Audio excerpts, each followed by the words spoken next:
Bonjour et bienvenue pour ce webinaire sur les méthodologies du digital.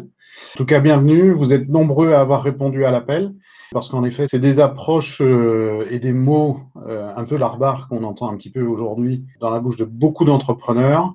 Et ces méthodologies-là, pour ma part, j'étais obligé, il y a à peu près 8 ans maintenant, de commencer à m'y intéresser parce qu'en effet, c'est devenu assez crucial. Le sujet aujourd'hui, donc, c'est bien ce qu'on appelle la transformation digitale des entreprises. Et chez M2I, c'est un sujet qui est vraiment d'actualité. Et donc, nous avons réalisé toute une série de programmes de formation pour aider les entreprises, justement, pour vous aider à passer ce cap de transformation digitale qui, on voit, touche tous les secteurs. Donc, ce webinaire est l'épisode 2. Le premier avait été produit essentiellement sur les questions stratégiques et aussi sur une présentation des outils collaboratifs qui sont proposés par Microsoft maintenant, qu'on appelle Microsoft 365, et aussi Google pour la Google Suite.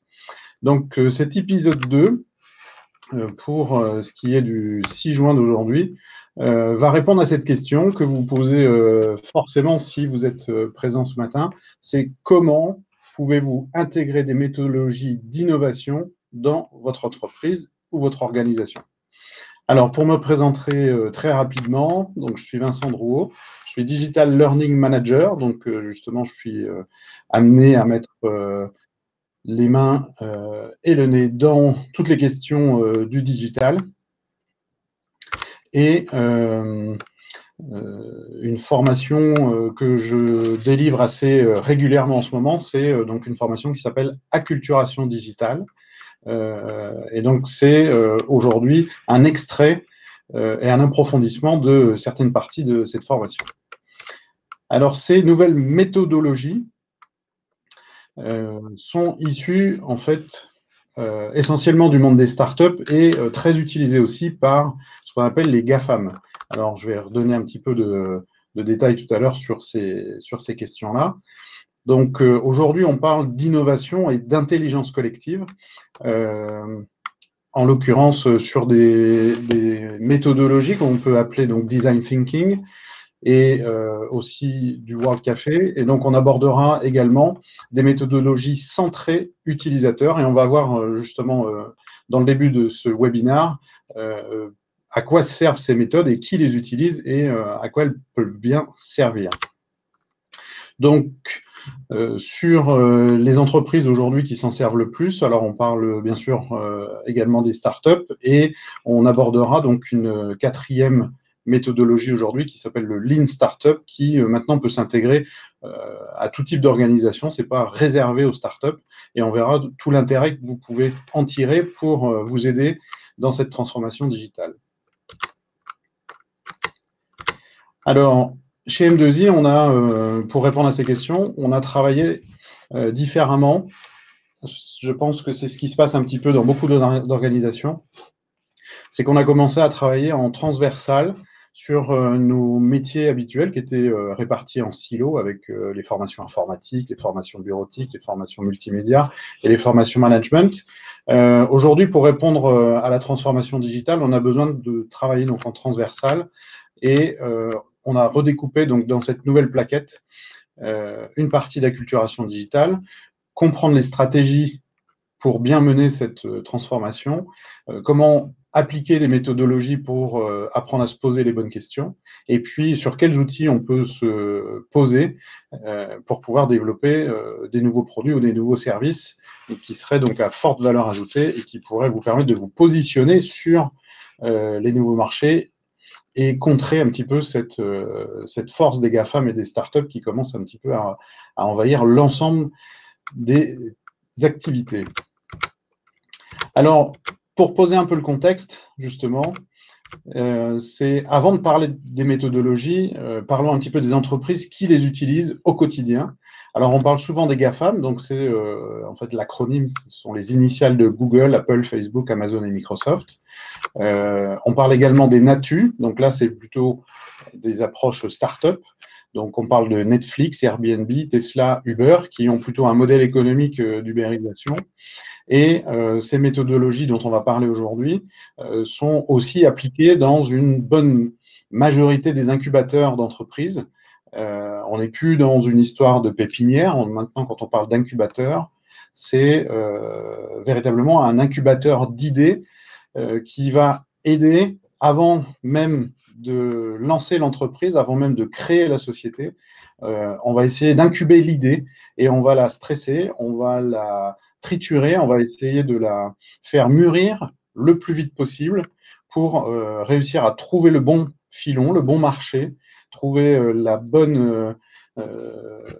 C'est plus d'ailleurs ce qu'on verra tout à l'heure, c'est plus une question de besoin, on cherche plus à répondre à un besoin, on va chercher quelque chose de beaucoup plus précis que ça. Et dans une bonne majorité des incubateurs, ils ne le font pas tous encore malheureusement, mais les incubateurs vont accompagner les entreprises avec les méthodologies dont on va parler ce matin. Alors, bien sûr, quand on parle de transformation numérique, la première phrase qui vient, c'est que oui, en effet, la data, c'est le nouveau pétrole. Donc, c'est un des deux piliers des GAFAM et des NATU. La data, donc c'est la donnée, c'est de savoir récolter la donnée, mais savoir la récolter à tout niveau. C'est-à-dire que bien souvent, je prends l'exemple, à chaque fois que je bouge mon téléphone, ici c'est un iPhone, je sais qu'Apple est au courant. À chaque fois que je déverrouille, Apple est au courant. À chaque fois que j'utilise une application, Apple est au courant. Et même chose pour Google, pour ceux qui travaillent sur Android. Aujourd'hui, ces entreprises-là, c'est pour ça qu'on parle des GAFAM, sont capables de collecter un maximum de données à tout niveau et aujourd'hui, savent la traiter et en faire le prochain iPhone. Et ça, en un an, c'est-à-dire que la grosse différence avec avant, c'est qu'aujourd'hui, ils arrivent à le faire quasiment en temps réel. On n'attend plus 5 ans pour avoir une évolution technologique. Aujourd'hui, on est plus à 6 mois, 1 an pour avoir une nouvelle proposition. Donc, c'est un peu la force des GAFAM qui ont explosé les seuils de valorisation boursière. Donc, Apple a commencé le 2 août l'année dernière à avoir une valorisation boursière qui dépasse les 1000 milliards, suivie par Amazon au mois de septembre. Et ce sont des chiffres historiques, c'est-à-dire que ça n'est jamais arrivé en bourse. Ensuite, ça a été suivi par Microsoft, donc le 25 avril cette année, 1000 milliards de valorisation boursière. La question qu'on va se poser, c'est pour vous, comment pouvez-vous intégrer ces nouvelles méthodologies qui font gagner beaucoup de temps et en l'occurrence beaucoup de parts de marché donc aux startups et en l'occurrence aux GAFAM. Alors aujourd'hui, en effet, on va couvrir donc 4 méthodologies qui vont être classées soit dans l'intelligence collective, soit dans les approches donc centrées utilisateurs, et certaines méthodologies utilisent les deux. Ici, c'est la présentation donc, de notre fameuse plaquette L'entreprise digitale. Une version 2 est en train d'être en préparation, qui vous regroupe justement l'ensemble des stratégies, l'ensemble des méthodologies et des outils. Et donc, quand on parle de stratégie, c'est de vous aider à comprendre comment les GAFAM et les startups pensent, au-delà du modèle économique. Ensuite, c'est également sur les méthodologies qu'on va voir aujourd'hui, quelles sont celles qui sont utilisées et qui peuvent vous faire gagner énormément de raffinement dans la création de produits ou de services. Et puis au niveau des outils, c'est comment vous pouvez intégrer chez vous la big data, l'intelligence artificielle, donc par exemple la machine learning, et que ce soit des applications au niveau marketing, mais aussi au niveau du process de fabrication, et également au niveau des développements d'applications ou de sites web, par exemple.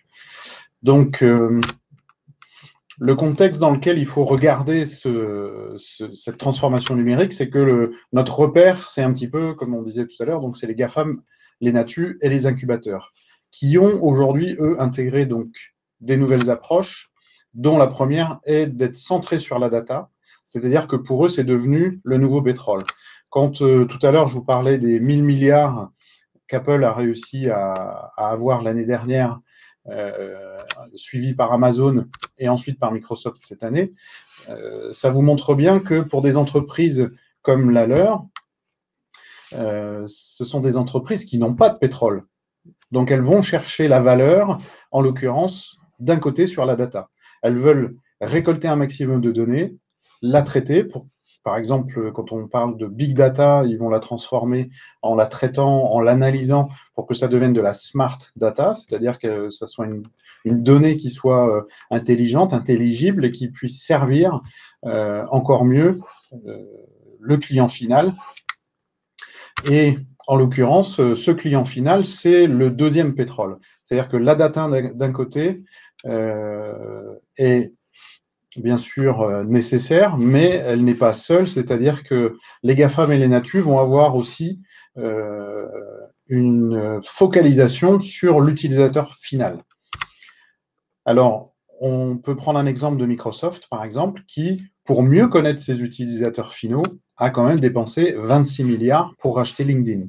Pourquoi? Parce que sur LinkedIn, c'est le réseau social des entreprises, des collaborateurs en entreprise, et pour savoir qui ils sont, parce que si vous collectez les données des utilisateurs de Word, d'Excel ou PowerPoint, vous avez des données en général qui sont relativement froides, c'est-à-dire qu'on sait combien ils sont utilisés, pourquoi ils sont utilisés, ces logiciels. Par contre, pour savoir mieux le contexte dans lequel ils sont utilisés et par qui, pour pouvoir mieux répondre à l'utilisateur, il est important d'avoir plus de données de l'utilisateur pour mieux le profiler, pour mieux lui répondre et créer du coup ce qu'on appelait il y a quelques années pouvoir fidéliser, mais on voit bien, vous comme moi, avec nos téléphones, à quel point ces appareils sont devenus assez indispensables, mais pour les rendre indispensables, il y a eu de la réflexion. Ce n'est pas uniquement un développement d'applications qui va leur garantir de réussir sur ce marché. Donc, pour résumer, les GAFAM, les startups vont avoir deux focus. C'est d'un côté la donnée, de l'autre côté l'utilisateur final, et ils vont mettre au centre un produit ou un service. Moi, j'ai l'habitude de dire qu'en fait, c'est une excuse pour récolter de la donnée de la part des utilisateurs. Et la donnée est traitée, comme on disait aujourd'hui, ils savent la traiter de manière rapide, beaucoup plus rapide qu'il y a quelques années. C'est-à-dire qu'aujourd'hui, ils savent la traiter quasi en temps réel.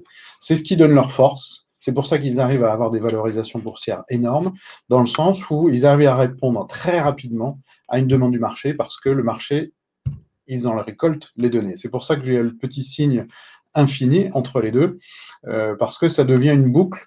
Par exemple, si on parle d'Apple avec l'iPhone, quand ils récoltent les données de la manière dont on utilise l'iPhone, ils récoltent les données en temps réel et ils préparent déjà le prochain iPhone. Et comme on leur a donné les informations de qu'est-ce qui nous intéresse et comment on utilise le téléphone, ils savent produire le prochain iPhone qui sera sûrement plus intéressant pour nous parce que on leur a expliqué ce qu'on en faisait. Même chose pour Google. Un moteur de recherche comme Google, pourquoi son algorithme est mis à jour régulièrement? C'est pour qu'il soit plus pertinent, et si les réponses sont pertinentes pour nous, on continuera à utiliser Google plutôt qu'un autre.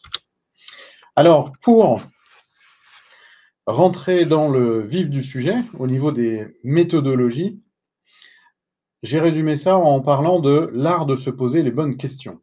Parce que avoir un logiciel pour créer une application, avoir un logiciel pour créer un site web, c'est une chose, mais justement, je vais vous parler un petit peu plus de quels sont les enjeux lorsque vous voulez développer un site e-commerce ou développer un site web ou développer une application et la lancer sur le marché. Les garanties sont quand même pas forcément très élevées sur la réussite du lancement. Donc, pour vous aider à garantir un peu plus d'être bien collé à un marché, à une vraie demande, ces 4 méthodologies-là vont vous aider, mais pas uniquement de bien se positionner sur un marché, mais c'est aussi de pouvoir y rester. Donc aujourd'hui, les approches sont vraiment innovantes dans le sens où on n'attend plus que la direction décide et que les rapports d'un marché nous donnent des informations et qu'on prépare, par exemple, un prochain produit ou un prochain service de la part du haut. Mais là, on va aller chercher des informations du bas. C'est-à-dire qu'en anglais, on utilise le terme souvent top-down et bottom-up. Ici, on est dans une démarche bottom-up, c'est-à-dire qu'on part de l'utilisateur final et on va remonter la filière d'information pour savoir exactement qui il est, comment il utilise les produits et comment il vit pour essayer de résoudre un vrai problème. Donc, dans ces 4 méthodologies-là, je vais vous proposer donc de commencer de parler du design thinking. Et pour ce qui est du design thinking, on doit commencer à se poser les bonnes questions parce que ces méthodologies-là serviraient à quoi? Pourquoi intégrer ces méthodologies-là? Parce que les enjeux aujourd'hui, c'est de faire un site web, c'est bien, de faire venir du monde sur le site, c'est bien, mais qu'est-ce qui vous garantit que les gens, après être venus une fois, qu'est-ce qui vous garantit qu'ils vont revenir une deuxième fois? C'est-à-dire que si les gens ne reviennent pas sur votre site, c'est que vous avez sûrement loupé quelque chose. Pour ce qui est d'une application mobile, c'est un peu la même problématique, c'est que lancer une appli sur l'App Store ou le Google Play Store, c'est bien, mais qu'est-ce qui vous garantit qu'elle ne veut pas être désinstallée après 2 minutes d'utilisation? Parce que je pense que vous et moi, lorsque on choisit une application, on l'installe, on la lance, et il y a des critères qui font qu'à un moment donné, on se dit, bon, je m'attendais à autre chose, et je la désinstalle. Donc, le fait de se lancer dans la création d'une application mobile, le fait de la lancer sur le marché, demande beaucoup de temps et beaucoup d'investissement au niveau financier. Et donc, si l'application est désinstallée au bout de quelques secondes d'utilisation, ou si votre application fait partie des premières applications à être désinstallées quand le téléphone n'a plus de mémoire, l'idée, ça va être de se poser les bonnes questions. Comment je peux m'assurer que mon application va être vraiment intéressante, addictive, et qu'elle ne va pas faire partie des applications déchets. Pour ce qui est des objets connectés, on a exactement la même problématique, c'est que faire un objet connecté, c'est bien, ça peut être intéressant, ça peut rendre service sûrement avec de la géolocalisation, avoir des informations sur mon smartphone par rapport à l'appareil, sauf que si ces informations-là ne sont pas utilisées, réutilisées, analysées pour créer un meilleur produit dans les mois ou les années qui suivent, ça veut dire que les informations d'utilisation n'auront pas été exploitées et mon produit ne va pas évoluer avec le marché. Et donc, c'est là l'intérêt de ces méthodologies-là pour aller chercher un objet connecté qui soit vraiment intéressant et qui puisse continuer à mûrir. Ensuite, pour la question des newsletters, c'est un peu la même chose. C'est que faire une newsletter, c'est bien. L'envoyer à plein de monde, c'est bien. Sauf que vous connaissez comme moi le nombre de newsletters qu'on reçoit par jour. Qu'est-ce qui va garantir qu'on va ouvrir cette newsletter? Mais surtout, qu'est-ce qui va créer l'impatience auprès de vos lecteurs? Comment on peut créer une émotion qui dirait « Waouh, j'attends la prochaine avec impatience parce que ce qu'il y a dedans cette newsletter, c'est vraiment important, c'est vraiment crucial. » Donc, vous voyez bien que la newsletter, ce n'est pas juste un outil pour créer des newsletters, il va falloir avoir des questions de fond. Et pour pouvoir répondre à ces questions, ces méthodologies-là ont été créées. Donc, pour la partie design thinking, alors, je vais regarder pour inviter donc Émilie Lefebvre. Alors, je vais inviter Émilie sur scène. Voilà, je vais voir à quelques secondes le temps que elle puisse nous rejoindre. Alors, c'est les aléas du direct. Voilà, je ne sais pas si Émilie... Voilà, c'est donc en cours de préparation. Voilà, donc sur la partie design thinking, donc ça regroupe un ensemble d'outils. Et Émilie, bienvenue. Bonjour. Alors, est-ce que vous entendez bien? Vous m'entendez? Voilà, si vous voulez peut-être écrire sur le chat. Vincent, tu m'entends? Oui, super. D'accord, parfait, je voulais tester le micro. Bonjour à tous. Voilà, en tout cas, Émilie, bienvenue. Tu interviens chez M2I en tant que formatrice, en l'occurrence sur le design thinking et d'autres sujets également. Et donc, toi, ça fait combien de temps que tu pratiques cette méthode? Alors moi, je le pratiquais déjà à travers l'UX design, donc ça fait plus de 4 ans maintenant. Et je me suis rendu compte que finalement, ce qu'on appliquait dans le monde du digital, on pouvait l'appliquer partout en entreprise. J'ai l'impression que ma connexion a été interrompue. Un tout petit peu, mais on t'a entendu jusqu'au bout. Oui, donc en fait, ça fait même 5 ans en fait, mais au début, je ne savais pas que je faisais du design thinking. D'accord. Je faisais en fait, je me suis rendu compte que les deux étaient très liés. D'accord. Donc on me dit qu'il y a un petit peu de coupure au niveau du son des fois. J'espère que ça. Bon, ça vient de la connexion, je pense. Et donc pour toi, comment tu pourrais définir le design thinking? Alors le design thinking, déjà, moi je le prends vraiment comme source d'innovation, qui fait appel à la créativité comme source d'innovation. Et on part du principe que l'innovation aujourd'hui, elle ne se repose pas uniquement sur de la nouveauté technologique. C'est pas le fait d'avoir trouvé une nouvelle technologie qui fait qu'on est vraiment innovant. On va vraiment prendre en compte le besoin des utilisateurs, leurs usages et l'expérience qu'on va pouvoir créer, la nouveauté en fait au niveau de leur usage. Donc on va rajouter toute cette phase de co-construction avec les utilisateurs. Et après, on peut rajouter donc de la brique technologique, mais on va vraiment partir sur du fond, sur des méthodes collaboratives. Donc, le design thinking, c'est vraiment à la fois, il y a 3 éléments. D'abord, c'est créer le cadre pour permettre la créativité et l'intelligence collective.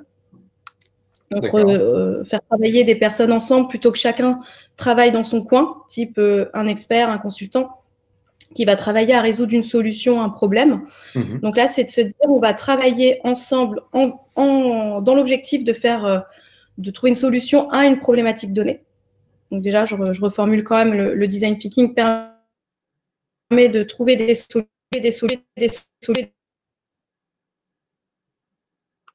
Oups, voilà. Bon, les joies du direct avec l'Internet. Et pour suivre donc ce que disait Émilie, voilà, c'est que au niveau du design thinking, ce qui est nouveau, c'est que on va pas inventer un produit ou un service de son côté dans l'entreprise. On va aller à la rencontre des utilisateurs et on va travailler avec eux à co-construire donc un nouveau produit ou un nouveau service. Et pour ce qui est des 5 étapes, en l'occurrence dans le design thinking, la première partie, alors je suis désolé d'utiliser des termes anglais, vous allez voir, il y a beaucoup de termes anglais utilisés ici pour l'ensemble des méthodologies, parce que c'est vrai qu'elles sont souvent développées aux États-Unis. Et donc la première phase, qu'on parle d'empathie, alors c'est vrai que c'est un peu nouveau de commencer à parler d'empathie dans le monde de l'entreprise, mais l'idée c'est de refaire une connexion entre les utilisateurs finaux et l'entreprise, et en l'occurrence les créateurs de produits et de services. Donc une notion qui vient du marketing qui est le persona. Un persona, c'est donc d'essayer de découvrir, de profiler un utilisateur standard. Donc bien sûr, toute entreprise a plusieurs types d'utilisateurs au sein de ses clients, mais l'idée c'est de faire une analyse des clients, de prendre, souvent en général, on va commencer par un persona pour prendre le client type, mais on va chercher à le raffiner. C'est-à-dire que quand on parle de persona, c'est pas uniquement une analyse marketing des chiffres d'affaires avec tel ou tel client qui sortirait d'un CRM, c'est qu'on va aller réellement dialoguer avec des utilisateurs, avec une approche d'interview relativement sophistiquée, pour essayer de comprendre, le contexte dans lequel l'utilisateur final, dans quel contexte il utilise votre produit, votre service. Ça peut être un site web, ça peut être un logiciel, ça peut être une application mobile ou tout autre produit et service, parce que c'est vrai que là, on parle du digital, mais ça ne se limite pas à des produits numériques. Hein. C'est un des grands de l'expérience utilisateur qui s'appelle Norman, qui parle souvent justement qui parle souvent de chez Apple. C'est un ancien de chez Apple, il a travaillé pendant plusieurs années, et donc il expliquait que chez Apple, une première question était de savoir non pas si les personnes étaient intéressées à acheter l'ordinateur, mais déjà de savoir si le carton de l'ordinateur rentrerait dans le coffre de la voiture. Vous voyez, ce genre de choses. Et donc en design thinking, on va commencer par vraiment travailler le ou les personas. Voilà, en général, on va se limiter à 3 personas et d'aller les rencontrer, d'aller discuter avec eux, de comprendre où est-ce qu'ils travaillent, comment ils travaillent. Donc c'est ce genre de questions qu'on va se poser avec les utilisateurs. Ensuite, donc comme disait Émilie tout à l'heure, l'idée c'est de poser le cadre, c'est de savoir vers où on veut aller, dans quelles limites on va aller, et puis aussi de définir qu'est-ce qui va nous permettre d'évaluer si tel service est intéressant ou si tel produit est intéressant ou pas. Ensuite, on va avoir une phase de créativité dans les ateliers de design thinking. Vous voyez, dans ces 5 étapes, on va travailler donc le persona, on va ensuite poser un cadre, c'est-à-dire quel est le contexte et le type de marché, de produit ou de service dans lequel on veut aller. Et puis donc la 3e étape, c'est la créativité, où on va avoir des ateliers d'intelligence collective. Et pour le coup, ce qui est un peu nouveau aussi, c'est qu'on va essayer de grouper différents types de cerveau. C'est-à-dire que l'objectif, c'est de mélanger les genres. Si vous pouvez prendre des personnes internes à votre entreprise qui peuvent venir de la direction, qui peuvent venir du marketing, qui peuvent venir du terrain, qui peuvent venir de la vente, de la production, c'est toujours très intéressant. Et de mélanger ça avec des personnes externes de l'entreprise, donc qui peuvent être d'un côté soit des clients, soit des utilisateurs, voire même des futurs utilisateurs, parce que ce qui est intéressant, c'est qu'on va mélanger et mixer ces idées pour avoir des propositions vraiment créatives pour pouvoir se démarquer des autres produits et des autres services. Ensuite, une fois qu'on a réussi à mettre un ensemble de propositions créatives, on va les prototyper. Donc l'idée, c'est de faire du maquettage pour ensuite aller faire des tests. Donc, pour ce qui est du design thinking, on voit ces approches-là qui sont, nous, au niveau de la formation, si vous voulez intégrer donc, ces 5 étapes, on vous accompagne pour vous faire comprendre quels sont les points clés, c'est-à-dire les choses vraiment importantes pour que ça puisse fonctionner. Alors, une approche également qui est très proche du design thinking, c'est donc celle qu'on appelle de UX design. Juste pour clarifier un petit peu la définition de ce qu'on appelle le UX design, c'est comme design thinking. Le mot design, il faut le comprendre comme étant de la conception et pas du dessin. C'est souvent un petit peu la traduction qu'on peut en faire.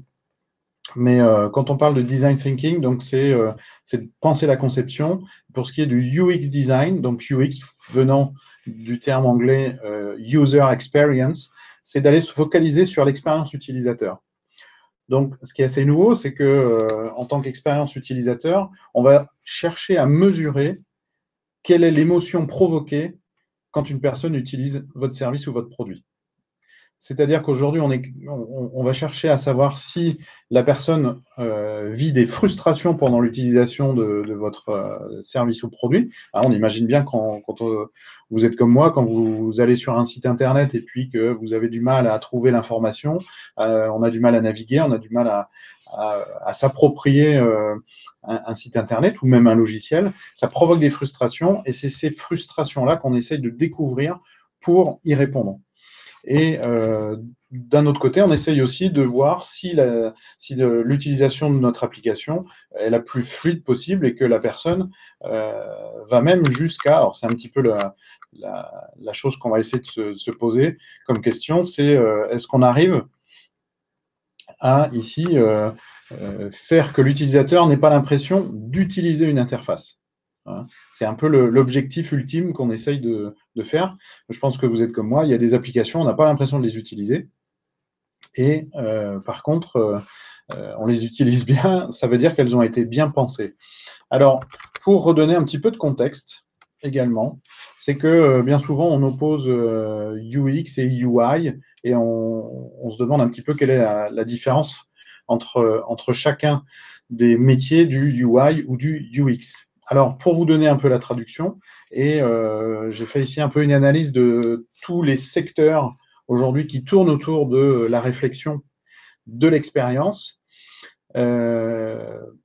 Aujourd'hui, donc, quand on parle des GAFAM et des NATU, ils ne sont pas uniquement focalisés sur le chiffre d'affaires ou sur le résultat, mais aussi sur quelle est l'expérience qu'ils ont et qu'ils proposent à travers un produit, un service, et on va voir ici, ça ne se limite pas qu'à uniquement à l'interface. Donc on a ici toute une couche superposée de métiers, parce que ce qui est présenté ici, je vous ai un petit peu symbolisé les différentes couches qui vont créer quelque part un parcours client. Donc, vous avez des métiers qui s'appellent User Interface Designer, c'est-à-dire que c'est des personnes qui font vraiment la création graphique de l'interface. Ici, je vais vous proposer de nous focaliser sur la création d'interfaces de sites web, de sites e-commerce, par exemple, mais aussi d'applications mobiles. Mais ça peut s'appliquer donc également au logiciel, mais également à l'utilisation d'interfaces d'un produit physique, hein, ça peut être un outil, et puis ça peut être aussi donc un service. Alors le UI, donc c'est la personne qui va concevoir graphiquement à quoi ressemble l'interface, imaginons une application. Donc il va essayer de faire quelque chose de joli, d'harmonieux, et puis ensuite il va mettre ça dans les mains d'un designer de l'interaction. Donc c'est un autre métier qui s'appelle AXD, qui lui va se poser la question de quels sont les éléments qui doivent être interactifs dans l'interface. Et par exemple, il va se permettre de modifier, par exemple, la couleur des boutons pour qu'on fasse peut-être une meilleure distinction entre la couleur d'un logo, la couleur d'un menu et puis la couleur d'un bouton pour faciliter la compréhension de l'utilisateur final, pour qu'il comprenne mieux où est-ce qu'il doit cliquer. Ça arrive quand même assez souvent. Donc, le premier travail du designer de l'interface va être modifié par celui qui va designer l'interaction. Ensuite, ils vont remettre ça dans les mains d'un User Experience Designer et qui, lui, va analyser l'expérience utilisateur, voir quelles sont les émotions provoquées à l'usage, et il va en tirer donc des conclusions. Et c'est lui qui va commencer à se permettre de remodifier, et peut-être de manière très radicale, en disant, écoutez, il y a trop d'infos sur l'écran, les gens n'arrivent pas à naviguer, à comprendre où se trouve l'information. Et donc, bien souvent, on va essayer de dépouiller, de nettoyer, et souvent, on va laisser peut-être plus qu'une seule information pour que l'utilisateur, en l'occurrence, imaginez un peu sur un téléphone mobile, en général, on est obligé un petit peu d'épurer les écrans. Et donc, l'expérience utilisateur va être vraiment aidante pour justement quels vont être les choix à faire dans l'interface pour que l'expérience utilisateur soit la plus fluide et la plus positive possible. Voilà, il faut que l'utilisateur ait le moins de frustration pendant son usage. Donc, le travail du UX qu'on verra tout à l'heure est rempli de plusieurs étapes. Hein, et puis, je vais aussi vous détailler les différentes étapes qui existent dans l'UX. Vous verrez que c'est quand même très, très riche. Ensuite, un nouveau métier qui est arrivé avec l'arrivée du monde digital, des entreprises du numérique, c'est ce qu'on va appeler le Customer Experience, parce que vous délivrez une application ou un site web, vous mettez ça dans les mains de vos clients finaux, mais forcément, ce sont aussi des clients. Donc, leur expérience de l'outil ou de votre application, c'est une chose, sauf que ça va avoir un impact sur eux en tant que clients. C'est-à-dire que est-ce qu'ils peuvent facilement contacter le support technique? Quand ils passent un coup de fil, est-ce qu'il y a quelqu'un qui répond? Quand ils écrivent dans un formulaire, est-ce que quelqu'un répond? Enfin, vous voyez que l'expérience utilisateur se retrouve aussi incluse dans une réflexion de Customer Experience.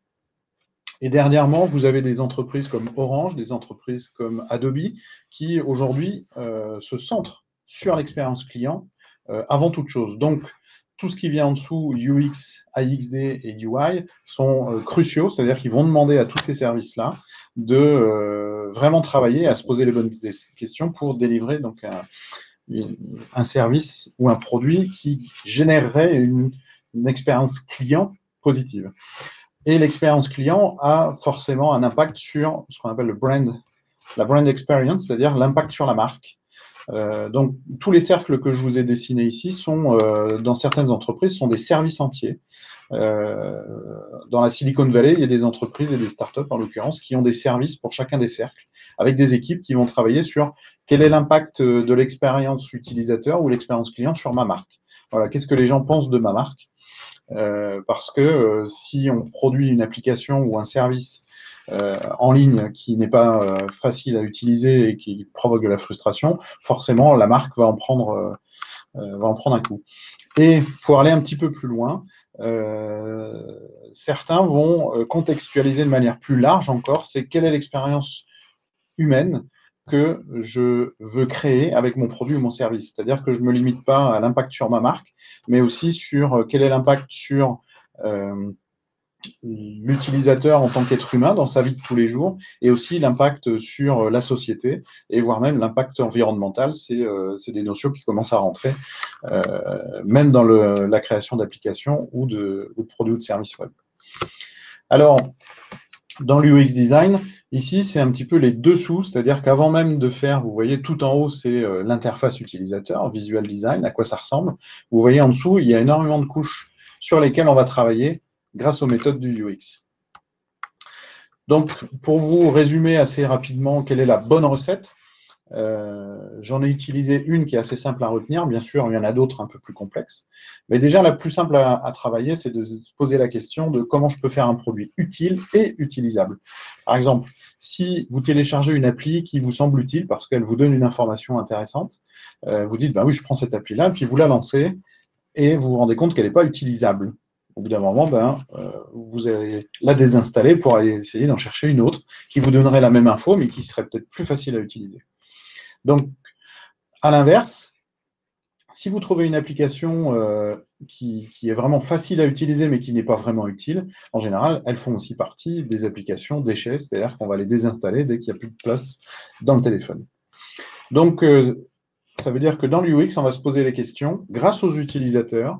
Hein, c'est pour ça où là, vous voyez au niveau des 4 étapes, la première, c'est comme dans le design thinking, on va se centrer sur les personas, on va essayer de découvrir qui sont nos utilisateurs finaux et on va chercher donc à les profiler pour mieux les connaître. Deuxième étape, ça va être du prototypage à partir des informations. Ensuite, on va les tester, on va évaluer les tests pour ensuite refaire une nouvelle proposition de prototype pour ensuite arriver à un produit beaucoup plus mûr que ce qu'on aurait pu avoir uniquement par des projections, des idées, et on lance sur le marché, et puis en fait on se rend compte que le marché ne répond pas aussi bien. Donc ça permet de gagner du temps, gagner de l'argent, parce que vous allez réussir à faire mûrir votre application mobile ou votre site web pour que quand il arrive sur le marché, il est déjà pensé comme étant utile et utilisable. Donc ça va garantir une adoption plus rapide et plus intéressante. Alors, dans ces 4 étapes-là, vous voyez qu'on va donc faire une recherche sur les personas, faire un design, faire du prototype, les tester, et puis il y a une boucle qui peut être faite entre les 3 premiers pour revenir avec les tests, pour encore remettre ça dans les mains des designers, des prototypes, et remettre ça dans les mains des utilisateurs pour faire une boucle interne aux 4.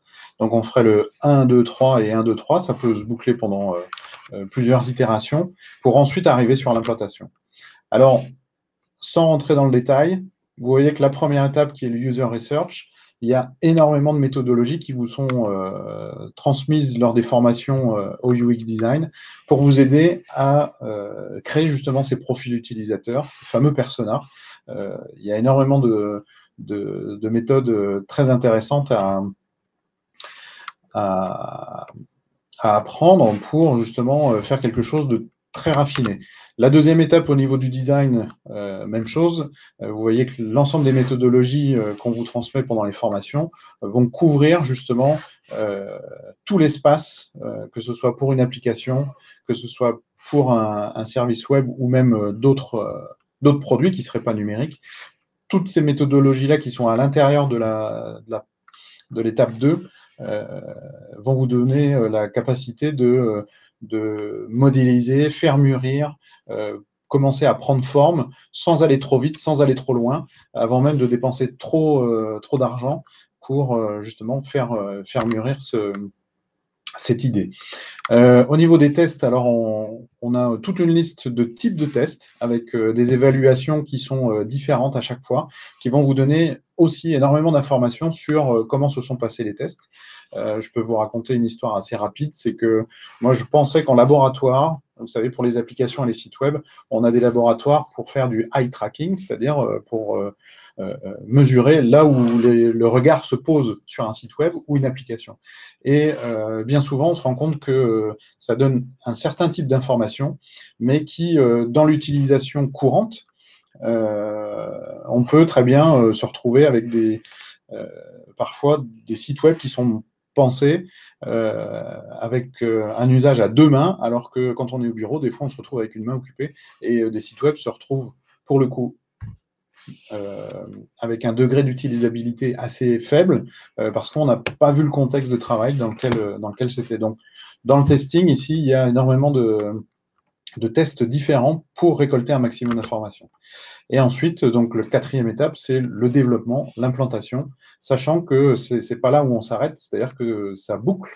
On repart ensuite à observer les utilisateurs, regarder comment ils utilisent l'application pour continuer à la faire mûrir pour que la version 2 soit vraiment en lien avec les usages des utilisateurs. Alors, design thinking, UX design, vous voyez que ce sont des approches très centrées utilisateurs et qui utilisent dans leurs ateliers donc un travail avec les utilisateurs finaux. Et donc, c'est donc la deuxième approche qui est aussi l'intelligence collective. Donc, pour l'intelligence collective, une méthode que moi je pratique depuis 8 ans maintenant, ce sont donc des ateliers qui vont aider à développer l'innovation et de pouvoir le faire non plus de manière descendante, mais de pouvoir mettre toute hiérarchie à plat, pendant le temps du World Café en tout cas. Et puis, l'idée va être de construire un produit ou un service et de faire émerger des nouvelles idées. Et ce qui est assez impressionnant, c'est qu'en 1 heure de temps, on fait émerger des choses qui n'auraient pas pu émerger par une simple discussion ou un simple brainstorming. Alors, le World Café, pour l'intégrer chez vous, c'est sur nos formations, on va essayer de vous faire comprendre quels sont les enjeux du World Café, avec comme objectif, si vous avez à créer une vision commune pour votre entreprise ou votre organisation, le World Café est fait pour vous. Si vous cherchez à faire émerger des idées ou à essayer de comprendre quelles sont les idées convergentes d'utilisateurs ou de différents types de profils, le World Café, c'est aussi très utile pour ça. Et un effet positif également du World Café, c'est que ça permet de développer une transparence et une confiance grâce à cet esprit collaboratif qui va être mené donc, pendant l'atelier. Donc, une fois que vous décidez d'utiliser un World Café, forcément, il y a des questions à se poser sur qu'est-ce qui va me garantir la réussite du World Café. Alors ça, c'est des choses sur lesquelles on va vraiment vous aider pendant la formation pour que le World Café puisse réellement faire émerger des choses intéressantes. Parce que, en l'occurrence, si vous maîtrisez la structure que je vais décrire rapidement tout à l'heure, la structure est assez importante, c'est-à-dire la manière dont on organise le World Café, comment ça fonctionne, mais également sur le fait de développer une nouvelle posture, c'est-à-dire que la posture des individus qui vont participer au World Café est importante, parce que ça va justement aider les échanges et l'émergence de nouvelles idées. Et puis, ce qui est un point clé, c'est de savoir quelle est la question que vous allez poser aux personnes. Donc, en général, ce travail de question, c'est quelle est la question que je vais poser au groupe qui va être présent à l'atelier. Et cette question-là a plusieurs niveaux de verticalité. C'est-à-dire que grâce à la question, vous pourrez faire émerger beaucoup de choses ou peu de choses. Donc, c'est là où on va vous aider, en l'occurrence, à comprendre comment poser les questions en fonction du contexte et de ce que vous cherchez à réaliser. Alors, la structure, comment fonctionne un World Café, comment ça se passe? Donc, en général, ça dure 1 heure et demie. Et puis, on choisit donc une question, et vous pouvez aller jusqu'à 3 questions. Et pendant donc l'heure ou l'heure et demie, vous avez donc des groupes qui vont se faire. En général, moi, je conseille quand même des tables de 4 personnes. Donc, par petit groupe de 4, vous avez toutes les 10 minutes, vous allez demander aux utilisateurs de changer de table. Sauf pour une personne qui sera celle qui aura pris des notes, donc ce qu'on appelle l'hôte de table. Et cet hôte de table, lorsque de nouvelles personnes vont arriver toutes les 10 minutes pendant ces tours-là, elles vont avoir le rôle aussi de redonner ce qui s'est dit précédemment. Ça va ensemencer les idées, et c'est ce qui va justement, en l'occurrence, aider à l'émergence de nouvelles idées.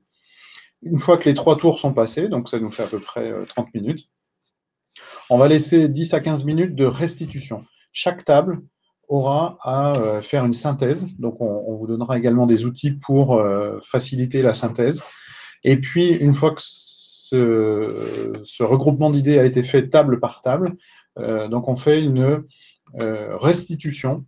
Donc, chacune des tables, il y a quelqu'un qui va prendre la parole pour justement expliquer ce qui a émergé. Et pendant ce temps-là, donc, la personne qui anime le World Café va faire une synthèse de ce qu'elle entend pour ensuite faire une restitution de l'ensemble des idées et classer par grande thématique. Ensuite, après la structure, donc on a vu l'organisation, ici, c'est la posture. C'est-à-dire que ce qui change par rapport à du brainstorming classique, c'est qu'on va demander d'un côté à ce que les personnes tiennent une posture pour déjà, c'est d'être à l'écoute. C'est-à-dire qu'on va leur demander d'écouter profondément ce que les autres disent. L'idée, ce n'est pas de jeter des idées les unes après les autres. Au contraire, le deuxième point, c'est de connecter les idées, et c'est là que la magie opère. C'est que lorsque vous ajoutez sur ce qu'une personne vient d'être dit, c'est là où il y a un effet d'émergence qui commence à se construire. Et puis, donc, on propose aux personnes d'être toujours positives et créatives et de participer. Parce que quand on dit le World Café, c'est une méthodologie pour travailler au-delà de l'ego, c'est justement d'aider à ce que tout le monde puisse participer et aussi de manière équilibrée. Parce que sur la partie de la posture négative qu'on peut des fois observer, c'est qu'on va demander aux personnes de ne pas censurer les autres. Vous voyez, par exemple, si quelqu'un dit oui, mais ça, c'est pas possible, en fait, on ne sait pas. C'est-à-dire que si quelqu'un lance une idée, il se peut que ça provoque une réaction chez une autre personne en disant ouais, mais à partir de ça, moi, ça me donne une autre idée. Et c'est là où les idées vont commencer à émerger de manière vraiment très intéressante. Ensuite, d'éviter de s'auto-censurer. Voilà, en se disant par exemple ouais, mais j'ose pas dire ça parce que peut-être je vais avoir l'air bête. Donc c'est le genre de choses où on se dit non, vous avez le droit, vous lâchez pendant 3 fois 10 minutes, vous avez le droit de dire tout ce que vous voulez. Peut-être que ça va faire germer une idée chez quelqu'un d'autre et ce sera peut-être l'idée géniale qu'on attendait de cet atelier. Et puis, bien sûr, donc, de chercher à ne pas imposer un point de vue et puis de ne pas faire des discussions de 2 à 2, c'est-à-dire de ne pas polémiquer. Voilà un petit peu l'étiquette, en tout cas, du World Café pour qu'il puisse fonctionner. Et pour parler donc de la 4e méthodologie, on a parlé de design thinking, on a parlé de UX design, on a parlé de Lean Startup, on a parlé de World Café, donc des approches d'intelligence collective. Et puis donc la 4e approche qu'on vous propose d'intégrer au sein de votre organisation, c'est une approche donc Lean Startup qui est relativement récente, inventée par Eric Rice aux États-Unis, qui a essayé d'observer un petit peu comment on pourrait aider, accélérer une idée avant même de créer une entreprise, c'est de dire comment je peux aller beaucoup plus vite en se posant des questions un peu différentes. Et donc, pour ce qui est du Lean Startup, c'est un petit peu l'idée ici, c'est qu'une startup n'a pas le temps ni l'argent de faire des produits dont les gens n'ont pas besoin. Donc, comment je peux découvrir le besoin clé? Et en l'occurrence, pour ce qui est du Lean Startup, on va même arrêter de parler de besoin. Parce que quand on fait une étude de marché, on s'est rendu compte que les gens déclaraient avoir besoin de certaines choses, sauf que dans la réalité, ce qu'ils font vraiment, c'est souvent complètement différent de ce qu'ils ont déclaré pendant l'enquête. Donc, c'est pour ça qu'on va, dans un premier temps, dans la méthodologie de Lean Startup, ça va être de chercher à identifier la clientèle et d'aller même identifier quelle est ma clientèle viable, au minima, c'est-à-dire avec laquelle je pourrais quand même vivre en termes de chiffre d'affaires. Donc, c'est ce qu'on appelle en anglais donc, le MVC, Minimum Viable Customer, et qui est vraiment crucial. C'est de vraiment définir, comme on disait un petit peu tout à l'heure, le persona, mais d'aller vraiment l'explorer le plus possible pour vraiment comprendre à qui on parle et à qui on va proposer donc une solution à une vraie problématique.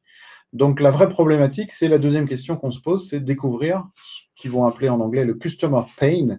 Et vous voyez que si on le traduit littéralement, c'est-à-dire quelle est la souffrance du client. Et donc, quand on parle de souffrance, on est franchement loin de ce qu'on appelle habituellement des besoins. L'idée, c'est de dire, bah voilà, oui, dans ma vie courante, là, je suis vraiment bloqué pour un truc. Et j'en ai des fois même pas conscience que j'ai besoin d'une solution, je me dis non, bah, c'est tout, c'est comme ça et je vais faire avec. Et c'est ça qu'une startup va essayer de découvrir pour peut-être créer un tout petit produit, un tout petit service, mais qui va répondre à un vrai besoin et peut-être mondial. C'est en l'occurrence, justement, quand on parle des startups, c'est ce qu'elles réussissent à trouver. Alors, si on peut parler des grandes qui sont un peu moins des startups maintenant, vu qu'elles ont grossi, mais elles gardent cette philosophie-là, comme Netflix, Airbnb, Tesla, Uber, Booking, par exemple, et bien d'autres. Et ensuite, donc, dans cette enquête auprès des utilisateurs finaux, on va essayer aussi de leur part de voir comment peut-être ils ont trouvé des solutions pour y répondre eux tout seuls, ce qu'on appelle les solutions alternatives. Alors, dans l'approche Lean Startup, cette phrase que j'ai mis en capital ici, c'est get out of the building, c'est-à-dire qu'on considère qu'il faut arrêter de penser les produits et les services dans le bureau. Il faut sortir. C'est ce que nous invite donc Eric Rice dans son livre sur le Lean Startup, c'est de se dire oui, en fait, il faut que j'aille parler avec des personnes. Donc moi, ça m'est arrivé. J'ai commencé le Lean Startup il y a 6 ans. Et plutôt que de rester dans un bureau à discuter avec mes collègues et de se dire bah, les gens, ils ont besoin de ça, bah, les gens, c'est trop large. Il faut savoir de qui on parle et est-ce qu'ils ont vraiment besoin de ça. Ben, on est allé à la rencontre des personnes et de discuter même souvent avec des personnes qui n'ont rien à voir avec le produit ou le service qu'on aimerait proposer, et on a découvert des choses et des vrais customer pain. Donc, c'est donc une approche vraiment différente. Donc, les interviews, comme on disait, c'est différent d'enquêter. Il y a, même chose, une méthodologie d'interview spécifique pour mieux cerner les utilisateurs finaux. Et puis, on va pouvoir aller aussi lister l'ensemble des hypothèses que l'idée vous a provoquées. Vous avez dit, bah, les gens, ils ont besoin de ci, ils ont besoin de ça, ou on a découvert ceci, on a découvert cela. Le produit, ça pourrait être ça ou ça. Donc, l'idée, c'est de lister toutes les hypothèses que génère votre idée et d'aller les vérifier. C'est ça qui est très intéressant. On gagne beaucoup de temps à aller vérifier toutes les hypothèses en faisant des petits tests avec justement donc en se disant pour telle hypothèse, je propose une solution qui est ma proposition de valeur et ensuite vient seulement la création de ce qu'on va appeler le MVP. Alors c'est un terme qu'on utilise assez souvent dans les entreprises, mais vous voyez qu'il arrive quand même assez tard dans l'ensemble de la méthode. C'est que quand on dit je vais développer un MVP, qui veut dire Minimum Viable Product, c'est-à-dire un produit minimum viable. C'est peut-être une application très simple ou un site web déjà basique qui, au moins avec lequel je pourrais vivre, générer un peu de chiffre d'affaires parce que je sais que certains clients l'attendent, mais sans aller trop loin dans le développement. Et bien souvent, en fait, moi j'ai rencontré des startups qui partent billes en tête sur la création d'un MVP sans avoir questionné suffisamment l'utilisateur final, le MVC, les customer pain auxquels on répond vraiment. Donc c'est souvent, quand on va trop vite à créer un MVP, on se retrouve avec un échec, comme 70% des startups. Voilà. Pour ce qui est des chiffres qui circulent, parce que voilà, on peut aller beaucoup plus loin et beaucoup plus précisément pour garantir beaucoup plus le succès en utilisant ces méthodes-là. Ensuite, la partie identifier les éléments de différenciation, bien sûr, on a besoin de clarifier sur les concurrents, comment on se positionne. Et puis, seulement après, on commence à établir un business model. Et vous voyez que c'est assez différent de ce qu'on a l'habitude de faire. C'est qu'en général, on dit, bah voilà, j'ai une idée de produit ou de service. Voilà, j'ai une idée, c'est peut-être une super idée, je ne sais pas. Mais en tout cas, on nous dit, bah, construis un business model et puis tu verras combien ça coûte à faire et quels sont les revenus que tu peux en tirer. Sauf que là, pour le Lean Startup, ça arrive complètement à la fin parce qu'au moins, on sait à qui on parle, quelle est la souffrance à laquelle on répond, quelle est la problématique en tout cas. Et puis, on a déjà testé, pré-testé. Donc, j'ai eu l'expérience, moi, de lancement d'une application mobile où on attendait un revenu au bout de 2 ans. Et des tests pendant 2 ans. Le Lean Startup nous a permis en fait de le faire sur 3 mois. Donc au lieu de 2 ans, en 3 mois, on avait déjà toutes les réponses de ce qu'on attendait du marché grâce à cette méthode-là. Le Lean Startup, un truc qui est très intéressant et avec le Lean Startup, c'est que ça peut s'écrire sur une feuille A4 et ça a été pensé donc avec 9 questions, il y a 9 cases auxquelles on va répondre. Et l'avantage de cette feuille A4, c'est que elle est facilement présentable à des investisseurs. Donc c'est un peu aussi la pensée startup qui dit voilà, à un moment donné, il faut que je mette quelque chose de clair et à plat pour pouvoir le présenter et trouver du financement. Donc, on utilise le Lean Canva et on vous donnera pendant les formations les outils qui vont vous aider, en tout cas, à les remplir. Le process dans le Lean Startup, c'est un petit peu ce qu'on a dit jusqu'à maintenant. C'est que ce qui est nouveau, c'est qu'on va chercher à créer la clientèle avant de créer la société, pour être sûr de coller au marché. Donc, ce qu'on appelle en anglais le market fit, c'est qu'on va déjà explorer le terrain, on va déjà explorer les utilisateurs finaux. On peut même mixer donc le Lean Startup avec du UX Design ou du Design Thinking pour justement mélanger les informations qu'on a récoltées sur l'utilisateur final, faire du prototypage et puis être sûr de coller vraiment au marché pour qu'à un moment donné, on se dit oui, ça y est, j'ai trouvé la bonne idée, oui, on a trouvé le vrai marché. Et à partir de maintenant, si j'ai de l'investissement, c'est de la croissance démultipliée. Et dernière notion donc pour le Lean Startup, c'est que, étant donné qu'on va plus vite et qu'on est à la recherche du filon, c'est-à-dire du bon marché, on va aussi ne pas avoir peur de pivoter, c'est-à-dire de peut-être dans l'exploration des clients et des utilisateurs, on s'est rendu compte que notre idée était intéressante, mais que ce n'était pas le besoin actuel, parce qu'il faut comprendre qu'on a tous des usages qui changent avec le temps. Et une startup peut pivoter, c'est-à-dire que moi, ma première startup en 96 pour créer des sites web, je me suis rendu compte qu'on était arrivé trop tôt sur le marché et que le vrai marché était sur la duplication de CD-ROM. Et donc, il nous a fallu à peu près 2 ans avec plusieurs pivots, c'est-à-dire qu'on a fait donc, de la création de sites web, c'était pas le marché. On a fait de la formation pour former les personnes à faire des sites web, c'était pas le marché non plus. On a fait du développement de contenu de CD-ROM, c'était pas le marché non plus. Mais par contre, il y avait un marché sur la duplication de CD. Et on a pivoté à ce moment-là. On est passé de 5 à 25 personnes en 5 ans parce qu'on avait réussi et accepté de pivoter. Voilà un petit peu pour vous donner un exemple de vécu sur la création de start-up et en l'occurrence cette notion de pivot. Alors, les prochaines sessions, donc pour vous aider à vous former chez vous en interne et intégrer ces différentes méthodologies d'innovation, on vous propose donc différentes dates. Donc, vous voyez, pour le UX design, la prochaine, c'est au mois de juin. Mais pour ce qui est des autres, vous en avez donc au mois d'août, au mois d'octobre, au mois de septembre et au mois de décembre. Et en tout cas, j'espère que ça vous a intéressé. Et bien sûr, je suis prêt pour vos questions sur le chat. Et en tout cas, bien sûr, vous aurez la vidéo. Bien sûr, on vous envoie la présentation, hein, on vous enverra le PDF. Et puis, j'ai vu passer quelques messages. Alors, oui, le World Café est très proche de ce qu'on appelle le Codev. La méthode est légèrement différente, mais en tout cas, oui, c'est très proche du Codev. Et puis, pour ce qui est des 3 U, oui, tout à fait, on peut aussi, bien sûr, associer et créer des recettes hein, utiles et utilisables. Et on a des recettes qui vont un peu plus loin, oui. Voilà, en tout cas, si vous avez des questions, je suis tout à fait disposé.